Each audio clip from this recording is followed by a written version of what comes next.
नमस्कार.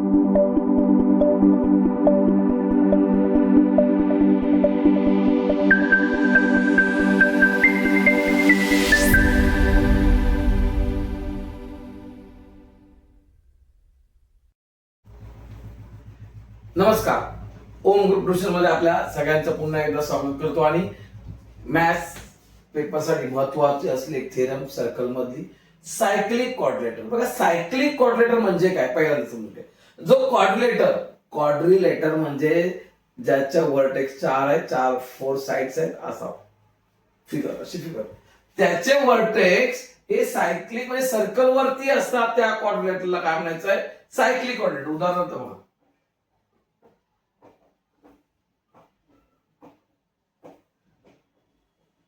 हे बघा, हे व्हर्टेक्स आहेत ए बी सी डी. हा जो क्वाड्रिलेटर आहे हा सायक्लिक आहे, तर त्याचे व्हर्टेक्स आहे सर्कल वरती. त्याचे व्हर्टेक्स कशावरती आहे? On the circle. मग ही प्रॉपर्टी काही थेरम काय सांगते? In cyclic quadrilateral opposite angle are supplementary. क्वाड्रिलेटरचे अपोजिट अँगल असतात. म्हणजे समजा हा बी आहे आणि हा डी आहे, तर measurement of angle B plus measurement of angle D equal to 180 degree. म्हणजेच कसे असतात? ते सप्लिमेंटरी असतात. क्वाड्रिलेटरचे अँगल कसे? ते सप्लिमेंटरी. ही एक पेअर झाली, पेअर म्हणजे जोडी. दुसरी जोडी अपोजिटची कोणती आहे? ए आणि सी. म्हणजे measurement of angle A plus measurement of angle C equal to 180 degree. आता याच्यामध्ये सॉल्व्ह करताना थोडक्यात मी एक तुम्हाला समजवतो. इथे पण तुम्ही इन्स्क्राइब अँगल थेरम यूज करता. कशी? बघा, मी समजा ही पेअर घेतली पहिली प्रूव्ह करताना. मी तुम्हाला डिटेलिंग करत बसत नाहीये, मी तुम्हाला थोडक्यात समजवायचा प्रयत्न करतोय. सायक्लिक क्वाड्रिलेटर मध्ये अपोजिट अँगलची सम ही 180 डिग्री असते. समजलं? आणि ती कशी प्रूव्ह होते थोडक्यात बघा. तर हा जो अँगल आहे ABC, measurement of angle ABC equal to half of the. आता हा जो अँगल आहे एबीसी याने इंटरसेप्टेड केलेला आर्क हा आहे ADC. Measurement of arc ADC. इथे लिहा इनस्क्राइब्ड अँगल थेरम. म्हणजे इथे आपण इन्स्क्राइब अँगल थेरम वापरतोय. एक्झाम्पल हे 1 झालं 1. दुसरा याचा अपोजिट अँगल आहे डी. याच्यासाठी कोण पेअर घेणार? मी measurement of angle ADC equal to half of the measurement of arc. आता ह्या अँगलने इंटरसेप्टेड केलेला आर्क आहे ABC. सेकंड सेंटेन्स आहे आणि इथे पण प्रॉपर्टी किंवा थेरम तीच यूज होते, इन्स्क्राइब अँगल थेरम. बरोबर? आता काय आपल्याला काय करायचं आहे? ही सेंटेन्स बनवायचे. म्हणजे बी प्लस डी म्हणजे अँगल बी म्हणजे एबीसी अँगल प्लस एडीसी, ह्या दोघांचं ऍडिशन. मी इथे ऍडिशन केलं. Measurement of angle ABC plus measurement of angle ADC equal to, जर लेफ्ट हँड साइड मी ऍड करतो तेव्हा राईट हँड साइड पण ऍड करायची. आपण 1 plus measurement of arc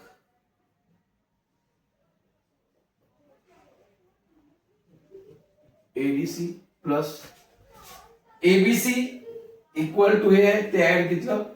ADC equal to हे आहे ते पण इथे ऍड करणार. 1/2 मेजरमेंट ऑफ आर्क एबीसी. बघा, ह्या दोन सेंटेन्स वरून थेरम तयार करताना या दोन सेंटेन्स वरून ही पुढची सेंटेन्स करते. लेफ्ट हँड साइडला राईट हँड साइडला ऍडिशन, लेफ्ट हँड साइडला ऍडिशन, राईट हँडचं राईट साइडला. इथे 1/2 इथे पण आणि इथे पण कॉमन. आता ब्रॅकेट मध्ये काय राहिलं? तर measurement of arc ADC plus measurement of arc ABC. आता लक्षात घ्या ADC इथे बघा, ADC हा इथून सर्कल आहे, एवढा आर्क आहे, आणि दुसरा आर्क आहे ABC. ABC इथून आहे. म्हणजे हे दोन आर्क जर एकत्र आले तर कंप्लीट काय होत आहे, पूर्ण सर्कल कंप्लीट होतंय. काय होतंय, कंप्लीट पूर्ण सर्कल. आता हे सर्कल कंप्लीट झाल्यानंतर या सर्कलची मेजरमेंट किती आहे, 360 डिग्री. किती, 360 डिग्री. 360 डिग्री. आता या 360 डिग्रीला 2 ने डिवाइड केलं तर किती येणार, 180 डिग्री. 180 डिग्री. म्हणजेच आपली जी थिअरम होती ती प्रूव्ह होते. या दोघांची जी टोटल आहे ही 180 डिग्री येते. म्हणजेच अपोजिट अँगल आर सप्लिमेंटरी. हे प्रूव्ह होतं. याच पद्धतीने तुम्ही हे दोन अँगल घेऊ शकता. सेम इथे बघा आर्क बदलायचे, 360 घ्यायचं. अशा पद्धतीने तुम्ही थिअरम करू शकता. हे मी तुम्हाला समजावण्याचा प्रयत्न केलेला आहे. थिअरम मध्ये कधी कधी सम करायला पण येतात, एक साइडचा देतात, एक साइडचा देत नाही. समजा तुम्हाला असं दिलं, समजा इथे तुम्हाला असं सांगितलं हा अँगल 70 डिग्री आहे आणि फाइंड करा C. इथे फाइंड अँगल C. बरोबर, सिंपल आहे. काय करणार, angle A plus angle C equal to 180 degree. इथे लिहिणार सायक्लिक क्वाड्रिलेटरल. सायक्लिक क्वाड्रिलेटरल आहे म्हणून हे 180 डिग्री होते दोघांचं. त्यापैकी एक आहे A equal to 70 degree plus angle C equal to माहित नाही 180 डिग्री. 70 डिग्री गेला ट्रान्सफर, हा प्लस आहे ते minus 70. Angle C equal to 110. म्हणजेच आपल्याला अँगल C मिळाला. अशा पद्धतीने मग तुम्हाला स्वयं थिअरम फिलिंग द लाईन्सच्या स्वरूपात येईल. तर ते तुम्ही व्यवस्थित नीट अभ्यासा लक्षात, तर तुम्हाला बरं होईल आणि परीक्षेला चांगले मार्क्स होतील. जर तुम्हाला व्हिडिओ आवडला तर तुम्ही लाईक करा, शेअर करा, सबस्क्राईब करा. धन्यवाद.